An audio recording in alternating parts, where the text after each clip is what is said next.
اور پھر کربلائی مرثیہ جو صرف مرثیہ کہلایا، اس کا ذکر اور کیوں کر یہ مرثیہ، کیوں کر یہ صنف وجود میں آئی، اس کا پس منظر کیا تھا، یہ سب گفتگو ہو چکی ہے۔ اردو سے پہلے یہ گفتگو بھی ہوئی کہ کربلائی مرثیہ بڑے پیمانے پر اور بڑی تعداد میں عربی میں نہیں ملتا۔ شہادت امام حسین جو سن 61 ہجری کی 10ویں محرم کا واقعہ ہے، اور یہ کربلا کا خون چکاں واقعہ، یہ رونما تو ہوا عرب میں، لیکن عربی شاعری، معاصر عربی شاعری میں کوئی خاص اس کا حوالہ نہیں ملتا۔ سبب بھی سمجھ میں آتا ہے۔ سبب یہ ہے کہ اموی حکومت کا بادشاہ تھا یزید، اور اسی نے قتل حسین کا یہ گناہ، یہ جرم کیا، تو اقتدار تو اسی کا تھا، اور اقتدار جس کا ہوتا ہے اسی کا حکم بھی چلتا ہے، اسی کا اثر بھی ہوتا ہے۔ تو اور واقعہ کربلا آج بھی یہ ہے کہ امام حسین کی مظلومیت اور امام حسین کی شہادت اور امام حسین کی شہادت سے پہلے اور بعد میں جو واقعات پیش آئے، انہی کا شاعرانہ بیان ہے مرثیہ۔ تو اس میں ضرب جو پڑتی ہے وہ بنی امیہ کے بادشاہ یزید اور اس کے اعوان اور انصار اور اس کے عملے اور اس کے افواج اور اس کے گویا پورے اس کے کاروبار پر ہی پڑتی ہے۔ اور بنی امیہ کا جو تعصب تھا اہل بیت کے تئیں، وہ اس کی اجازت کب دیتا کہ یہ جو گھناؤنا جرم انہوں نے کیا ہے اس کی تشہیر ہو۔ سو اس زمانے میں خوف سے، یعنی بادشاہ کے خوف سے یا بادشاہت کے خوف سے یا اقتدار کے خوف سے، شعراء نے اگر مرثیے لکھے بھی ہوں گے تو وہ منظر عام پر نہیں آئے۔ عربی سے فارسی میں، اور یہ واقعہ یہ عراق کا واقعہ ہے اور اس کے برابر میں ایران ہے۔ ایران میں محتشم کاشی کا نام لیا جاتا ہے کہ وہ گویا پہلا مرثیہ گو ہے، یا ذکر شہادت امام حسین محتشم کاشی نے کیا، اور اس کے بعد دوسرے مرثیہ گو شعراء بھی آ جاتے ہیں۔ ہندوستان میں اردو شاعری کا آغاز دکن سے ہوا، اور دکن میں دوسری اصناف کی طرح ایسی نظمیں لکھی گئیں جن نظموں کا تعلق فضائل اہل بیت یا فضائل علی بن ابی طالب اور فضائل حضرت فاطمہ سے تھیں۔ یعنی یہ بالکل آغاز جو ہے بہمنی سلطنت اور عادل شاہی سلطنت اور قطب شاہی سلطنت، تو بہمنی سلطنت کے زمانے میں چونکہ اردو میں شاعری کا آغاز تو وہیں سے ہوا، مثنویات لکھی گئیں اور دوسری نظمیں لکھی گئیں،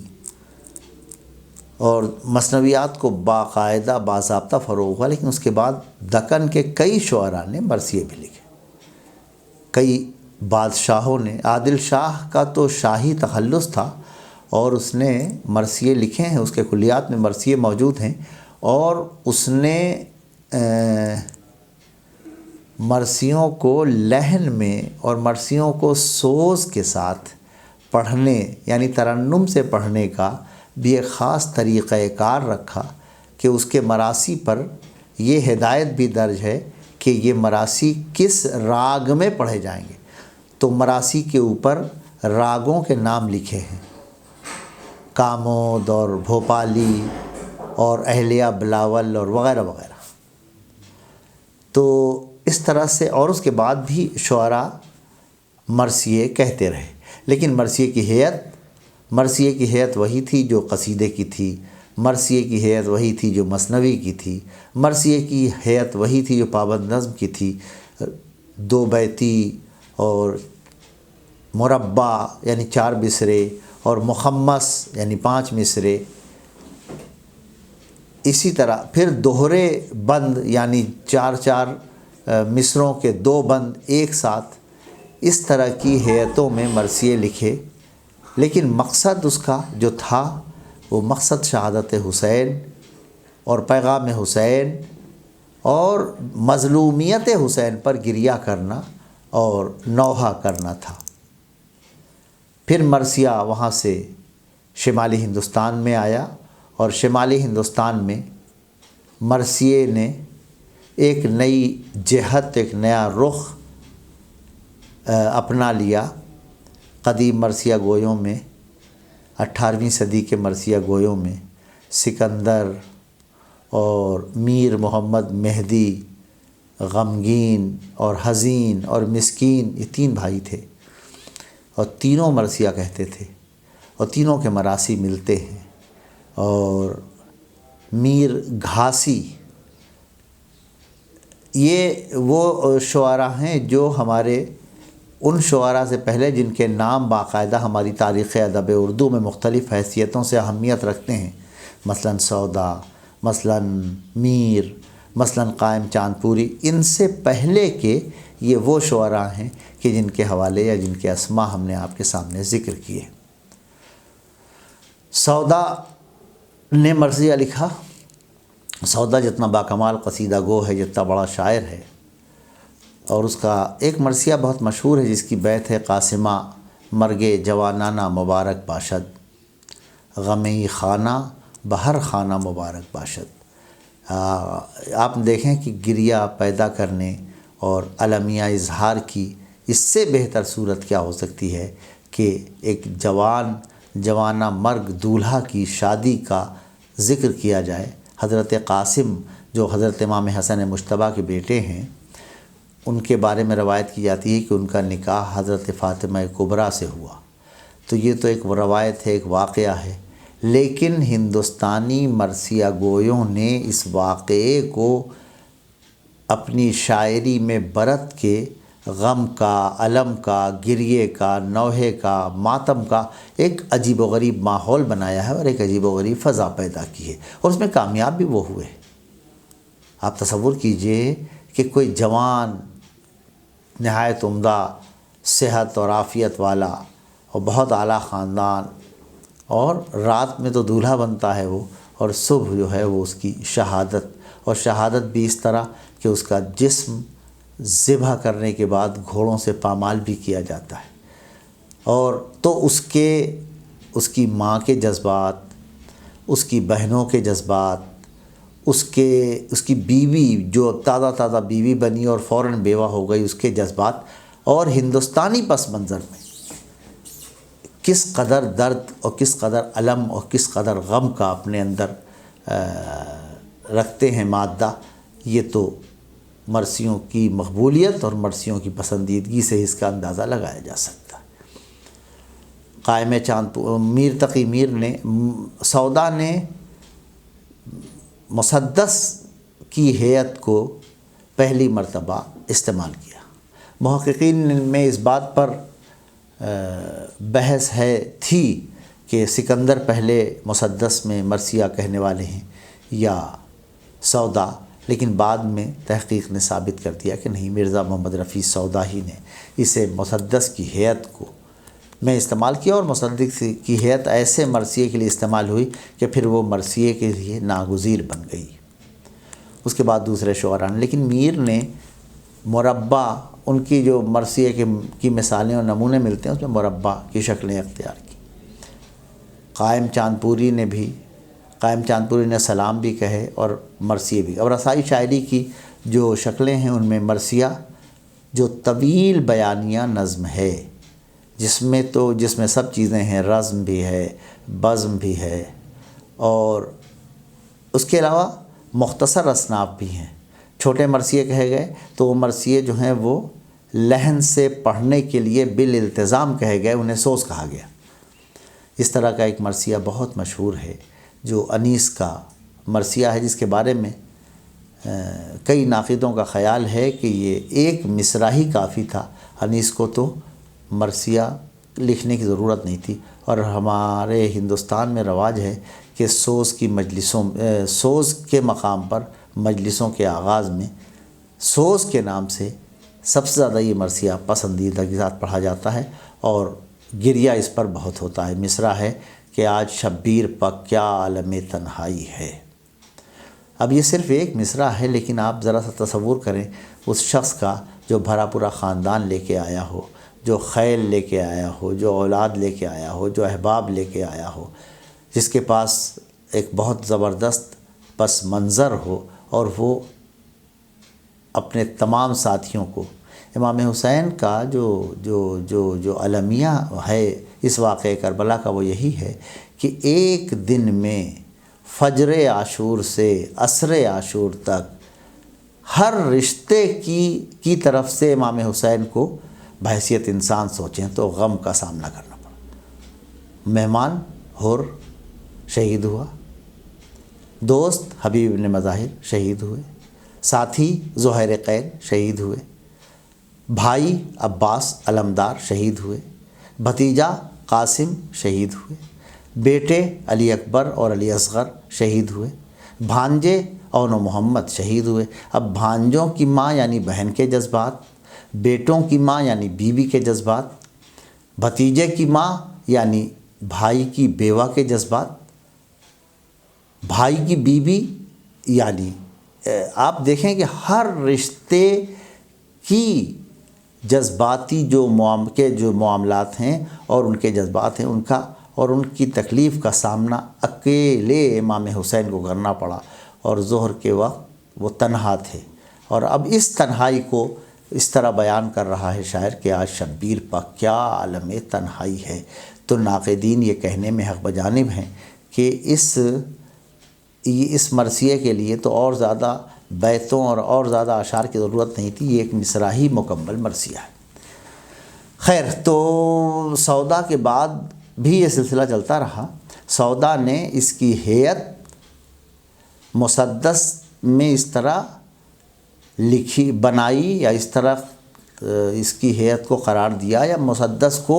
بطور ہیئت مرثیے کے لیے استعمال کیا کہ وہ پسندیدہ بہت رہی۔ بعد کے شعراء نے اس کی اتباع میں مسدس میں ہی مرثیے کہے، اور اس سلسلے کا سب سے جو روشن نام ہے، سب سے بڑا نام ہے، وہ میر ضمیر کا ہے۔ میر ضمیر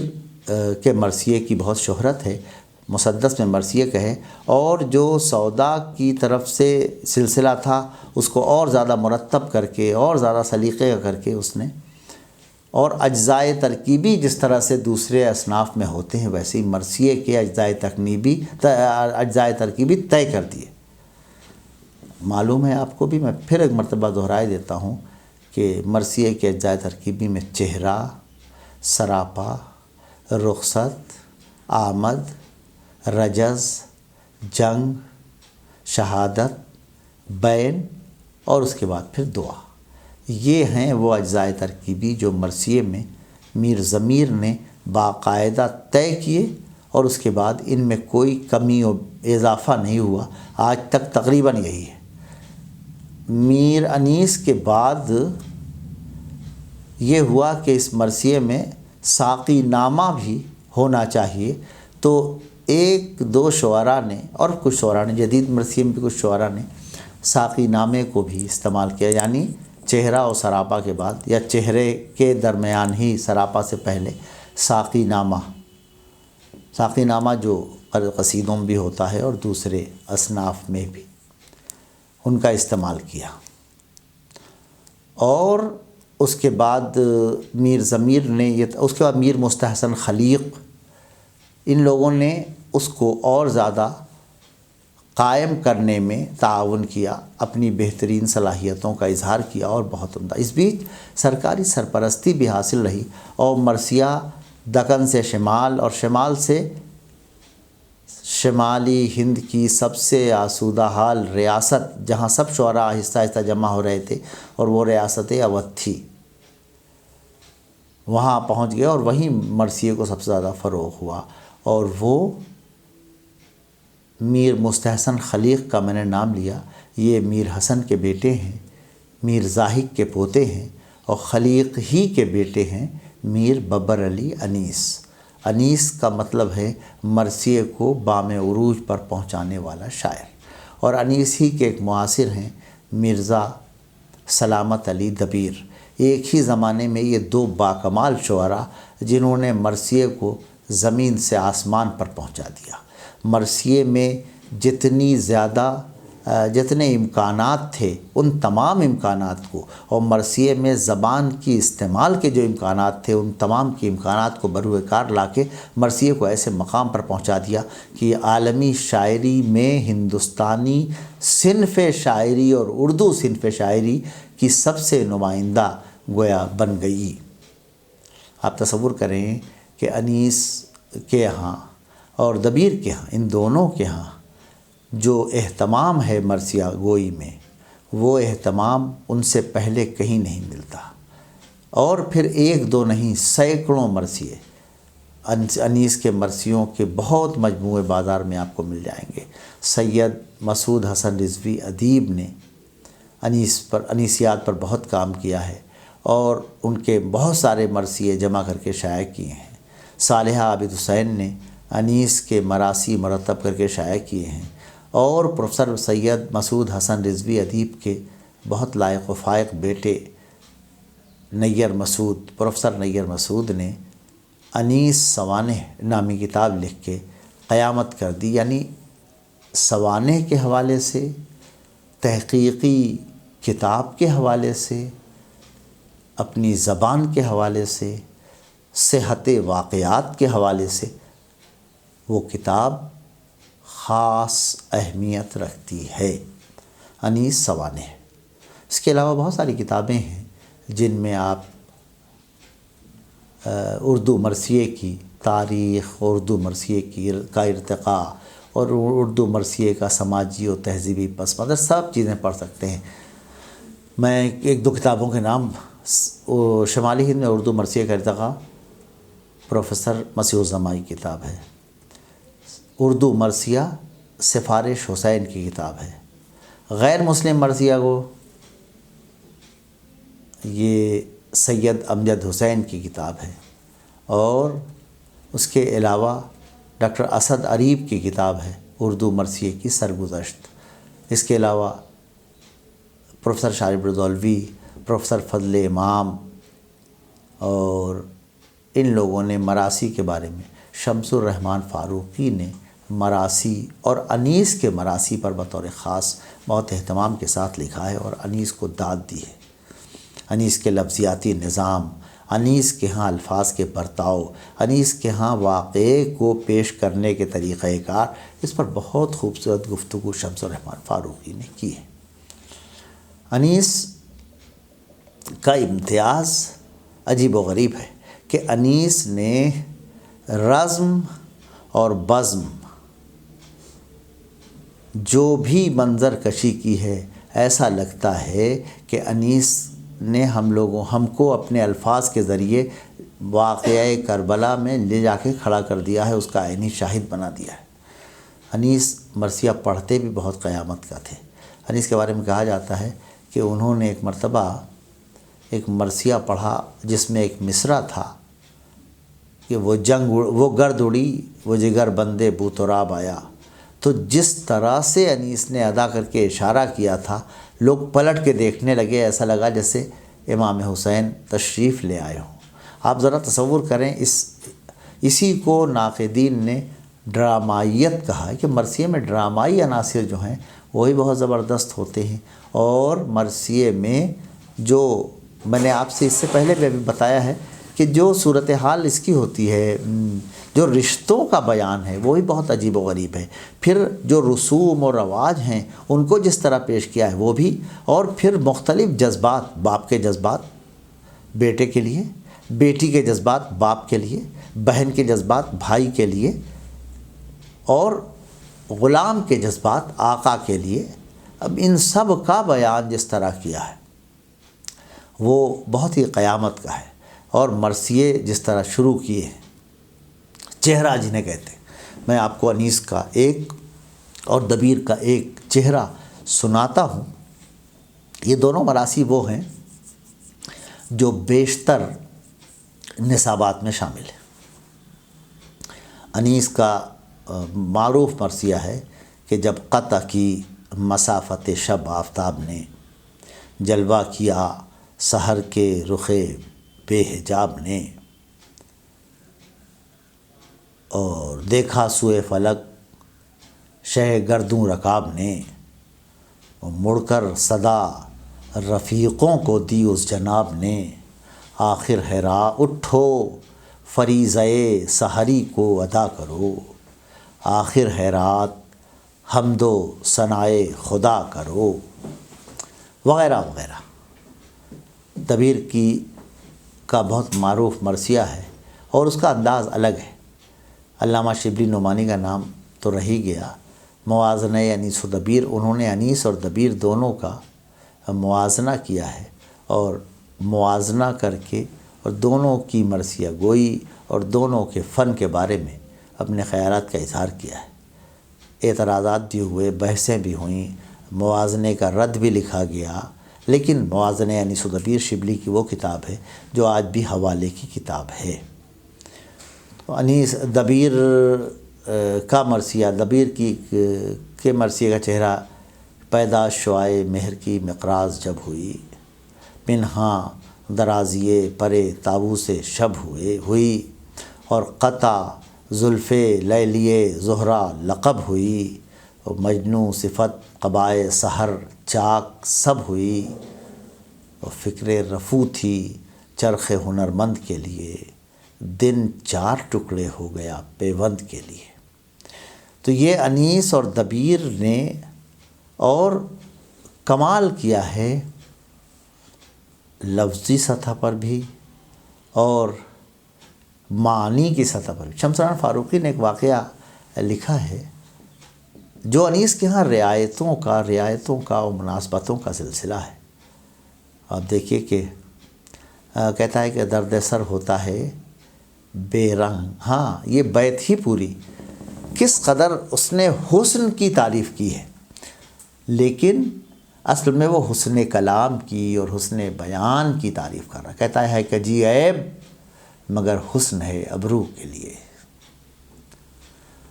ہے کہ جی عیب مگر حسن ہے ابرو کے لیے، اور زیب ہے خال سیاہ چہرے گلرو کے لیے، اور سرما زیبا ہے فقط نرگس جادو کے لیے، اور دانہ دانکس کہ فصاحت بکلام دارد، ہر سخن موقع و ہر نقطہ مقام دارد۔ یا ایک بیت میں کہتا ہے کہ درد سر ہوتا ہے بے رنگ نہ فریاد کریں، بلبلیں مجھ سے گلستاں کا سبق یاد کریں۔ گویا انیس نے اظہارات جتنی سطحیں مکمل تھیں ان پر، میں واقعہ بتا رہا تھا، شمس فاروقی ایک مرتبہ مسعود حسن رضوی ادیب کے پاس گئے اور مسعود حسن رضوی ادیب سے انہوں نے کہا کہ انیس کی بیت پڑھ کے تو طبیعت خوش ہو گئی۔ کیا پڑھا؟ کہنے انیس کیسا کمال کرتا ہے، کیسا مطلب لفظوں کا، جیسے نوجوان اگر کچھ پڑھ لے تو بزرگوں کے پاس جا کے کہتا ہے، اور وہ سینئر تھے، بزرگ تھے، اور انیس کو تو گھول کے پیے ہوئے تھے، انیس سے تو ان کا ایسا معاملہ تھا۔ ان کا کیا پڑھ لیا آپ نے؟ تو انیس کی ایک بیت ہے اسی مرثیے میں جو ہم نے ابھی آپ کے سامنے جس کا چہرہ پڑھا، پیدا شعائے مہر کی مقراض جب ہوئی، اس میں ہے کہ ہم وہ ہیں غم کریں گے ملک جن کے واسطے، راتیں تڑپ کے کاٹی ہیں اس دن کے واسطے۔ تو فاروقی صاحب نے مسعود رضوی ادیب سے کہا کہ دیکھیے ملک اور جن ایک ساتھ لا کے، اور یہاں جن بمانی جنات مراد نہیں ہے، لیکن ملک اور جن سے ایک لطف تو پیدا ہوتا ہے نا۔ تو مسعود حسن رضوی ادیب نے کہا کہ میاں آپ نے ہم اور غم پر غور نہیں کیا۔ ہم غم کے معنی ہم کے معنی بھی غم کے ہوتے ہیں، اور ہم یہاں وی کے معنوں میں استعمال ہوا ہے۔ ہم وہ ہیں غم کریں گے ملک جن کے واسطے، جن کے معنی دم ہیں، جن کے معنی جنات نہیں ہیں، اور ہم کے معنی وی ہیں، ہم کے معنی غم نہیں ہیں، لیکن دونوں کے معنی یہ بھی لغت میں لکھے ہوئے ہیں، اور یہ لطف جو ہے ان کے پیش نظر تھا۔ فاروقی صاحب نے مثالیں بہت دی ہیں انیس کی۔ تصویر سے بستر پا کشیدہ تھے تنے تار۔ آپ ذرا دیکھیں کیسے کہتے ہیں کہ انیس کی ایک بیت ہے کہ امام حسین نے حملہ کیا ہے اور اس کے بعد تلوار سر پہ پڑی ہے اور اس کے بعد ظاہر بات ہے وہ قتل ہو گیا ہے. کہتے ہیں کہ جان گھبرا کے تنے دشمنی دی سے نکلی اور ہاتھ بھر ڈوب کے تلوار زمیں سے نکلی. آپ تصور کریں، تلوار سر پہ پڑی، خود کاٹا، پھر سر کاٹا، پھر جسم کاٹا، پھر زین کاٹی، پھر گھوڑے کے ٹکڑے کیے، اس کے بعد زمین میں جا کے دھنسی ہے. اور اس پورے پروسیس کو کس طرح بیان کیا ہے انیس نے. یا وہ امام حسین کے صبر اور امام حسین کے ساتھیوں کے صبر کا جہاں بیان کیا ہے تو کہتے ہیں کہ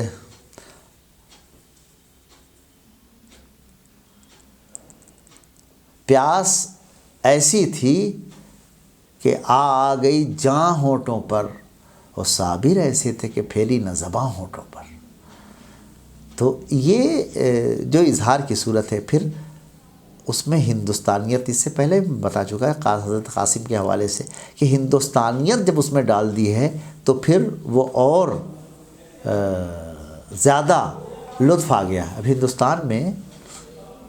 بچے جئیں ترقی اقبال و جاہ ہو، تاروں کے چھاؤں میں علی اکبر کا بیاہ ہو. آپ دیکھیں کہ تاروں کی چھاؤں میں علی اکبر کا بیاہ ہو، یہ خالص ہندوستانی رسمیں ہیں.